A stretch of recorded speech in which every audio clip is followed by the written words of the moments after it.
दोस्तों नमस्कार, आपका स्वागत है हमारे YouTube चैनल आंसर देखो पर। देखिए, राजस्थान पुलिस 2020 के लिए बहुत ही महत्वपूर्ण कंप्यूटर का मॉक टेस्ट नंबर 14 हम आपके लिए लेकर आए हैं। ये परीक्षा की दृष्टि से काफ़ी इंपॉर्टेंट है। यहाँ हमने 25 महत्वपूर्ण प्रश्न लिए हैं जो कि आपके पार्ट ए में राजस्थान पुलिस के अंदर एग्ज़ाम जो होगा उसमें पूछे जाएंगे। यहाँ हम कंप्यूटर से संबंधित जो 25 प्रश्न हैं ये आपकी विगत परीक्षाओं में पूछे हुए प्रश्न हैं और कुछ नए प्रश्न हैं। अगर आपको वीडियो अच्छा लगता है तो वीडियो को जरूर लाइक करें, चैनल को सब्सक्राइब करना ना भूलें, साथ ही बेल आइकन दबाना ना भूलें। और हमने एक लास्ट में एक क्वेश्चन छोड़ा है, उसको आंसर जरूर हमें कमेंट करके बताएं कि उसका आंसर क्या होगा। और इसको ज़्यादा से ज़्यादा अपने फ्रेंड्स के साथ में शेयर करें ताकि वो भी आपके साथ में जो तैयारी कर रहे हैं उनकी भी तैयारी अच्छे से हो सके। तो स्टार्ट करते हैं आज का वीडियो। देखिए, पहला प्रश्न है, वह कौन सा डिवाइस है जो 2 या अधिक नेटवर्कों को जोड़ता है। देखिए, 2 या अधिक नेटवर्कों को जोड़ने का जो कार्य करता है वो करता है गेटवे। तो गेटवे का कार्य होता है ये 2 या 2 से अधिक नेटवर्कों को जोड़ता है। लेकिन यहाँ नेटवर्कों की बात हो रही है तो ये नेटवर्क जो होते हैं ये डिफरेंट टाइप नेटवर्क होते हैं, ठीक है। अलग अलग नेटवर्क होते हैं, ये अलग अलग नेटवर्कों को जोड़ता है और अलग अलग नेटवर्कों को जोड़ा जो जाता है वो गेटवे के द्वारा जोड़ा जाता है। तो इसका आंसर हो जाएगा सी ऑप्शन, गेटवे। एक होता है आपका ब्रिज। ब्रिज का कार्य जो होता है वो सिमिलर नेटवर्कों को जोड़ने का कार्य होता है, सिमिलर नेटवर्कों को। तो आपको याद रखना है सिमिलर नेटवर्क किसके थ्रू जोड़े जाते हैं, ब्रिज नेटवर्क, ब्रिज के द्वारा, ठीक है। और जो गेटवे है, गेटवे के द्वारा क्या जोड़ा जाता है, 2 डिफरेंट टाइप के जो नेटवर्क होते हैं उनको जोड़ा जाता है। तो इसका आंसर हो जाएगा सी ऑप्शन। अगला प्रश्न है आपका, भारत में सर्वप्रथम किस राज्य में इंटरनेट पर टेलीफोन डायरेक्टरी उपलब्ध कराई गई। ठीक है, देखिए जो राज्य है वो राज्य था, सर्वप्रथम राज्य जो था वो था सिक्किम। तो इसका आंसर हो जाएगा ए ऑप्शन, सिक्किम।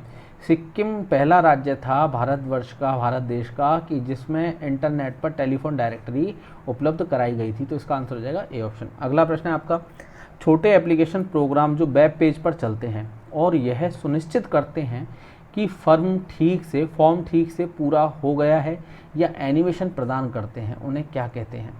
देखिए, वेब पेज पर चलने वाली जो जो एनिमेशंस जो प्रदान करते हैं और ये फॉर्म को ठीक से पूरा हो गया है, ये एप्लीकेशंस जो होती हैं वो एप्लीकेशन कहलाती हैं आपकी फ्लैश, ठीक है। तो फ्लैश एप्लीकेशंस होती हैं ये आपकी। तो इसका आंसर हो जाएगा ए ऑप्शन। फ्लैश एप्लीकेशन के द्वारा ही आपके एनिमेशन चलते हैं या फिर आप जो फॉर्म भर रहे हैं वो पूरा ठीक से भरा गया है, नहीं भरा गया है, ठीक है। तो वो सारी चीज़ें कौन चेक करता है, फ्लैश के द्वारा चलते हैं। तो इसका आंसर हो जाएगा ए ऑप्शन। अगला प्रश्न है आपका, वेब पेज का एक वर्ड जिसे क्लिक करने पर दूसरा डॉक्यूमेंट खुलता है उसे क्या कहते हैं। देखिए, हमारा कोई वेब पेज है और उस पेज पर कोई एक वर्ड लिखा हुआ है, जैसे आपका मान लेते हैं यहाँ पर एक लिखा हुआ है डॉक्टर भीमराव अंबेडकर, इस तरीके से लिखा हुआ है, ठीक है। तो जब भीमराव अंबेडकर लिखा हुआ और आप उसके ऊपर अपना कर्सर लेके जा रहे हैं, तो कर्सर लेके जा रहे हैं तो यहाँ एक हाथ का सा सिंबल बन जाता है, ठीक है।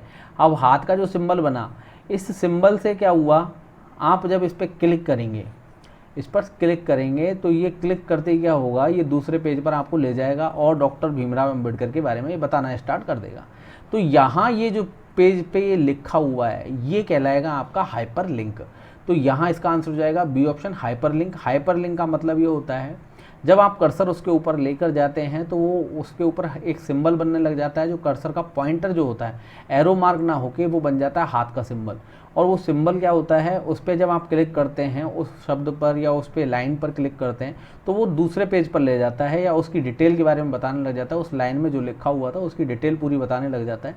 तो उसको हम क्या कहते हैं, पूरे उसको हाइपर लिंक कहते हैं। तो इसका आंसर हो जाएगा बी ऑप्शन।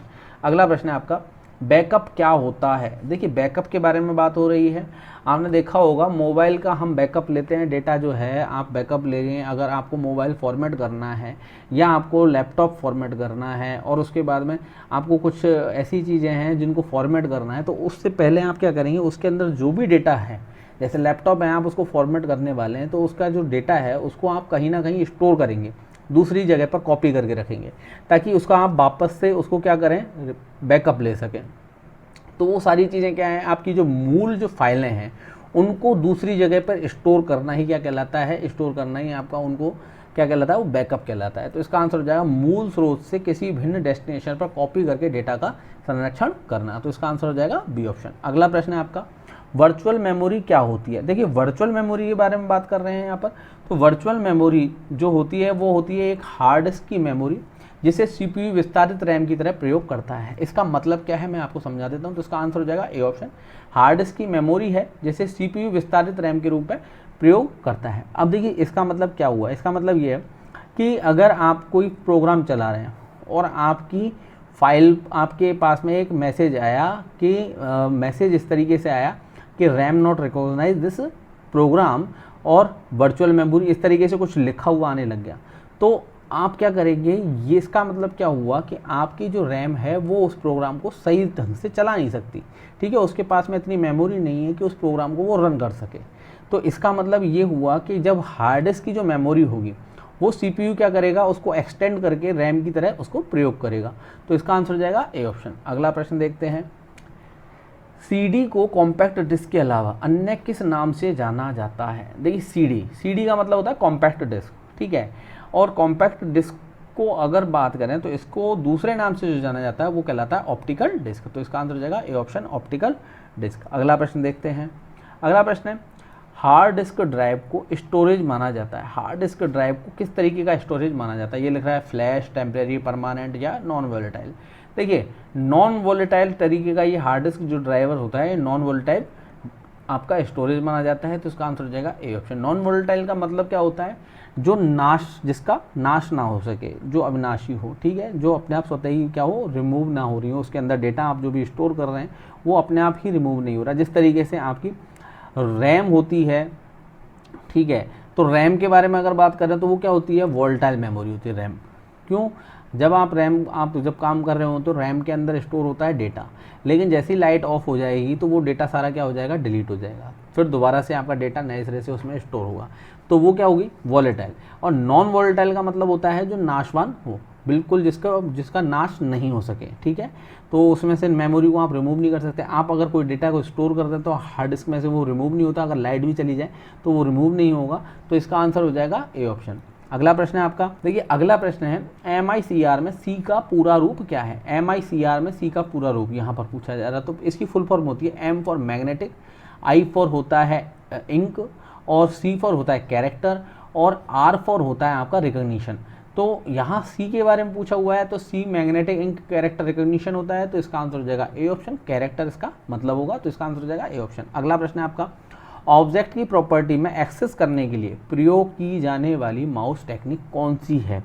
देखिए माउस टेक्निक के बारे में बात हो रही है। अगर ऑब्जेक्ट है, कोई आपका ऑब्जेक्ट है, मतलब आप मान के चलो कोई एक फाइल है और उस फाइल पे आप उसको एक्सेस कर रहे हैं और उसके ऊपर आपने क्या करा, माउस लेके गए, माउस का कर्सर उसके ऊपर है। अगर आप उसकी प्रॉपर्टी जानना चाहते हैं, अब उसकी प्रॉपर्टी जानना चाहते हैं तो ऑब्जेक्ट की प्रॉपर्टी को आपको देखना है, तो आप उसके लिए क्या करेंगे, उस पर राइट क्लिक करेंगे। राइट क्लिक करते ही एक मेनू खुलेगा, स्पेशल मेनू खुलेगा, उसमें नीचे की साइड लिखा होगा प्रॉपर्टी। तो इसका आंसर हो जाएगा आपका सी ऑप्शन, बिल्कुल सही आंसर होगा, राइट क्लिकिंग। अगला प्रश्न है आपका, न्यूमेरिक और स्टैटिकल कैलकुलेशन करने के लिए निम्नलिखित में से कौन सा सॉफ्टवेयर एप्लीकेशन सर्वाधिक उपयुक्त होगा। न्यूमेरिक और स्टैटिकल कैलकुलेशन करनी है आपको, तो यहाँ पर सॉफ्टवेयर के बारे में बात हो रही है। ऑप्शन दे रखे हैं आपके पावर पॉइंट। देखिए पावर पॉइंट से हम स्लाइड बनाते हैं, इसका काम नहीं है यहाँ पर, ठीक है, क्योंकि यहाँ पर हमें न्यूमेरिक और स्टैटिकल कैलकुलेशन नहीं की जा सकती पावर पॉइंट के अंदर। बी ऑप्शन है स्प्रेडशीट। स्प्रेडशीट के बारे में बात करें तो ये स्प्रेडशीट एक्सेल के लिए होती है। एक्सेल के अंदर हम स्प्रेडशीट बनाते हैं और MS एक्सेल के अंदर स्प्रेडशीट बनती है, जहाँ पर हम न्यूमेरिकल और आपकी स्टैटिकल जो कैलकुलेशंस करते हैं, वहाँ पे फॉर्मूला वगैरह लगाकर हम ये सारी कैलकुलेशन करते हैं, जो कि आपकी वाणिज्य जो क्षेत्र होता है उसके अंदर हम इसको यूज़ में लेते हैं। तो इसका आंसर हो जाएगा बी ऑप्शन, क्योंकि स्प्रेडशीट के अंदर ही हम ये चीज़ें न्यूमेरिकल और स्टैटिकल कैलकुलेशन कर सकते हैं। तो इसका आंसर हो जाएगा बी ऑप्शन। अगला प्रश्न है आपका, टेक्स्ट डॉक्यूमेंट को बनाने, एडिट करने, फॉर्मेट करने, स्टोर, रिट्रीव और प्रिंट करने के लिए कुल मिलाकर एक शब्द कौन सा है। देखिए कुल मिलाकर एक शब्द पूछ रहा है, इन सभी शब्दों को मिला लिया जाए तो ऐसा कौन सा शब्द बनेगा जो इन सबको काम करता हो, इन सब का। तो यहाँ ऑप्शन दे रखा word processing, spread design, spreadsheet designing, database प्रबंधन, वेब डिजाइनिंग। अब देखिए यहाँ हम बात करें तो ये वर्ड प्रोसेसिंग इसका बिल्कुल सही आंसर होगा। तो इसका आंसर हो जाएगा ए ऑप्शन। वर्ड प्रोसेसिंग के अंदर ये एडिट करना, फॉर्मेट करना, स्टोर करना, रिट्रीव करना, प्रिंट करना और डॉक्यूमेंट को बनाना, ये सब कुछ इसके अंदर वर्ड प्रोसेसिंग के अंदर आ जाता है। तो इसका आंसर हो जाएगा ए ऑप्शन। अगला प्रश्न है, वर्ड में अपने पिछले एक्शन को रिवर्स करने के लिए ऑप्शन देखें, कट कमांड का प्रयोग करेंगे, डिलीट को प्रेस करेंगे, अंडू कमांड का प्रयोग करेंगे, इनमें से कोई नहीं। देखिए आपने कोई फाइल आपने जो खोली वर्ड के अंदर, ठीक है, वर्ड आपने डॉक्यूमेंट खोला और डॉक्यूमेंट के अंदर आपका कुछ लिखा हुआ है, राम घर जाता है, इस तरीके से लिखा हुआ है, ठीक है। अब आपने क्या करा, उसको रिमूव कर दिया, उसको सेलेक्ट किया और रिमूव कर दिया, डिलीट कर दिया। अब उसे आपको वापस लेके आना है, गलती से आपसे रिमूव हो गया, अब आपको उसको वापस लेके आना है। तो वापस किस तरीके से आ सकता है, तो आप इसको कंट्रोल जेड करेंगे, CTRL+Z, ठीक है, कंट्रोल जेड करेंगे। कंट्रोल जेड का मतलब क्या होता है, अंडू करना, ठीक है, कंट्रोल जेड का मतलब क्या होता है, अंडू करना। तो आपने जो एक्शन लिया था उसका रिवर्स एक्शन करेंगे, अंडू करना, तो इसका आंसर हो जाएगा सी ऑप्शन। देखिए दोस्तों, अगर आपको वीडियो अच्छा लग रहा है तो वीडियो को जरूर लाइक करें, चैनल को सब्सक्राइब करना ना भूलें, साथ ही बेल आइकन दबाना ना भूलें और इसको ज़्यादा से ज़्यादा अपने फ्रेंड्स के साथ में शेयर करें। हमने जो लास्ट क्वेश्चन आपके लिए छोड़ा है उसका आंसर हमें कमेंट्स करके जरूर बताएं कि उसका आंसर क्या होगा। तो अगला प्रश्न देखते हैं, वर्ड में अलाइनमेंट और फॉन्ट साइज के लिए कौन सा टूल बार बटन्स डिस्प्ले करता है। बटन डिस्प्ले के बारे में बात हो रही है कि कौन सा टूल बार है जो अलाइनमेंट और फॉन्ट साइज के लिए यूज में लिया जाता है, तो वो होगा फॉर्मेटिंग टूल बार। तो इसका आंसर हो जाएगा C option, formatting toolbar के द्वारा ही हम फॉन्ट साइज, अलाइनमेंट, ठीक है, इस तरीके की चीज़ें यूज में ले सकते हैं। तो इसका आंसर हो जाएगा सी ऑप्शन। अगला प्रश्न देखते हैं, अगला प्रश्न है, वर्ड में यूज़र द्वारा सेलेक्ट टेक्स्ट के सेंटरिंग के लिए शॉर्टकट की क्या है। देखिए वर्ड है, MS वर्ड का कोई डॉक्यूमेंट है और इस तरीके से आपके कोई यहाँ पर कुछ लाइनें बनी हुई हैं इस तरीके से। अब उनको आपको सेंटर में लेके आना है, ठीक है, बराबर मार्जिन रखना है दोनों तरफ से, सेंटर में लेके आना है। तो आप क्या करेंगे, इसको सेलेक्ट करेंगे पूरे को और इसके ऊपर आप कमांड लगाएंगे कंट्रोल CTRL+E। तो ये कमांड लगेगी, तो इसका आंसर हो जाएगा ए ऑप्शन। कंट्रोल E के द्वारा आप क्या करते हैं, सेलेक्टेड टेक्स्ट को आप सेंटर में लेके आते हैं। तो इसका आंसर हो जाएगा ए ऑप्शन। अगला प्रश्न है आपका, स्प्रेडशीट में जिस पॉइंट पर कॉलम और रो इंटरसेक्ट करते हैं उसे क्या कहते हैं। देखिए स्प्रेडशीट जो एक्सेल के अंदर होती हैं, ठीक है, अब यहाँ पर हम बात कर रहे हैं इस तरीके से, आपकी ये बने हुए होते हैं, कॉलन है ये, और ये तो आपके खड़े हुए तो कॉलन हो जाते हैं, ये आपके बिछे हुए जो हैं रो हो जाते हैं। अब यहाँ जो अब ये जो जहाँ पर इंटरसेक्ट कर रहे हैं ये दोनों, तो इसको हम बोलते हैं सेल। तो इसका आंसर हो जाएगा सी ऑप्शन, सेल। अगला प्रश्न देखते हैं, एक्सेल स्प्रेडशीट का एक्सटेंशन है। एक्सेल स्प्रेडशीट का एक्सटेंशन मतलब फाइल स्टोर करेंगे तो आप इसके लास्ट में क्या लिखा होगा, जैसे आप उसको नाम देंगे, कोई फाइल एक्सेल जो स्प्रेडशीट का फाइल नाम दे दिया आपने, माई डॉक्यूमेंट के नाम से दिया, लेकिन इसके पीछे एक एक्सटेंशन कोड होगा, जैसे आपने इमेज फाइल है उसके पीछे आपने देखा हो JPEG, ठीक है, ठीक है, इस तरीके से। तो यहाँ जब एक्सेल की बात हो रही है तो यहाँ इसके पीछे एक्सटेंशन जो लगेगा वो लगेगा XLS। तो ये एक्सटेंशन होता है स्प्रेडशीट का, एक्सेल स्प्रेडशीट का। तो इसका आंसर हो जाएगा सी ऑप्शन। अगला प्रश्न है आपका, सेल में दर्ज किए गए अंकों और सूत्रों फॉर्मूलों को क्या कहा जाता है। देखिए मैंने आपको बताया था कि अगर जहाँ पर रो और कॉलन मिल रहे होते हैं तो उसको हम बोलते हैं सेल। ये यूज कहाँ की जाती है, एक्सेल के अंदर आती हैं, और उसको हम बोलते हैं जहाँ पर फॉर्मूला वगैरह यूज़ किया जाता है उस सेल को हम बोलते हैं आंकिक प्रविष्टियाँ या न्यूमेरिक एंट्रीज। तो इसका आंसर हो जाएगा ए ऑप्शन, न्यूमेरिक एंट्रीज। अगला प्रश्न है आपका, किसी फर्म के सभी ट्रांजैक्शनों की एक बार में ग्रुपिंग और प्रोसेसिंग करने को क्या कहते हैं। देखिए फर्म के जो सभी ट्रांजैक्शन जो एक बार में जो ग्रुपिंग कर रहे हैं या उनकी प्रोसेसिंग कर रहे हैं तो उसको हम बोलते हैं रियल टाइम सिस्टम। तो इसका आंसर हो जाएगा B option, real time system का मतलब होता है फर्म के सभी ट्रांजैक्शन को एक बार में ग्रुपिंग और प्रोसेसिंग करने को क्रिया, ठीक है, तो रियल टाइम सिस्टम होगा। तो इसका आंसर हो जाएगा बी ऑप्शन। अगला प्रश्न है आपका, यूनिक्स की मुख्य भाषा क्या है। मुख्य भाषा के बारे में बात हो रही है, यूनिक्स की जो मुख्य भाषा है वो असेंबली। तो इसका आंसर हो जाएगा बी ऑप्शन, असेंबली। ये लो लेवल लैंग्वेज है असेंबली, तो इसका आंसर हो जाएगा बी ऑप्शन। अगला प्रश्न है आपका, डेटा का सुनियोजित रिकॉर्ड रखने के लिए सामान्यतः इनमें से किस सॉफ्टवेयर का उपयोग किया जाता है। डेटा को सुनियोजित रिकॉर्ड रखने के लिए ऑप्शन दे रखे हैं, database software, utility of software, operating system, word processing software. देखिए डेटा को जो रखने के लिए सुनियोजित तरीके से रिकॉर्ड रखने के लिए उसको हम बोलते हैं डेटाबेस सॉफ्टवेयर। तो इसका आंसर हो जाएगा A option, database software. Database software के द्वारा ही हम जो डेटा है हमारे पास में हम उसको रिकॉर्ड रख सकते हैं, सुनियोजित तरीके से रिकॉर्ड किया जा सकता है। तो इसका आंसर हो जाएगा ए ऑप्शन। अगला प्रश्न है आपका, फाइल एक्सटेंशन के लिए किस लिए इस्तेमाल होते हैं। मैंने आपको अभी बताया था कि एक्सटेंशन क्या होगा, आपको बताया था स्प्रेडशीट का अगर पीछे कोई फाइल है तो उसका एक्सटेंशन क्या होगा। तो उसका एक्सटेंशन मैंने आपको बताया .xls, ठीक है, .xls ये बताया था अभी मैंने आपको। तो यहाँ ये फाइल एक्सटेंशन के लिए पूछ रहा है कि फाइल एक्सटेंशन के लिए किस लिए इस्तेमाल होते हैं, फाइल एक्सटेंशन किस लिए इस्तेमाल होते हैं। देखिए फाइल का इससे हमें क्या होता है, आइडेंटिफाई होती है कि ये किस तरीके की फ़ाइल है, किस सॉफ्टवेयर में खुलेगी। जैसे आपने देखा हो PDF फाइल है, ठीक है, PDF फाइल कोई फाइल है, PDF फाइल है जो एडोब रीडर में खुलेगी, तो इससे पता पड़ रहा है कि ये PDF फाइल है तो ये एडोब रीडर से ही खुलेगी। .xls फाइल है, ये हमें पता है ये जो फाइल है ये आपकी स्प्रेडशीट फाइल है तो इसके ये आपके एक्सेल के अंदर जाके खुलेगी, ठीक है। DOCS डॉक्स, तो ये आपकी डॉक्यूमेंट फाइल है तो ये डॉक्यूमेंट में खुलेगी, वर्ड MS वर्ड में खुलेगी। लेकिन आपने देखा होगा .exe, तो ये एक्सटेंशन जो है .exe ये आपकी सॉफ्टवेयर फाइल है। अब यहाँ हमें क्या पता पड़ रहा है, फाइल की टाइप पता पड़ रहा है, आइडेंटिटी हो रही है इससे हमें, फाइल के आइडेंटिटी हो रही है टाइप का कि किस टाइप की ये फाइल है। तो इसका आंसर हो जाएगा फाइल टाइप को आइडेंटिफाई करने के लिए एक्सटेंशन का यूज़ किया जाता है, तो इसका आंसर हो जाएगा C ऑप्शन। अगला प्रश्न है आपका, MS वर्ड में स्पेलिंग को सही करने के लिए किस प्रोग्राम का उपयोग होता है।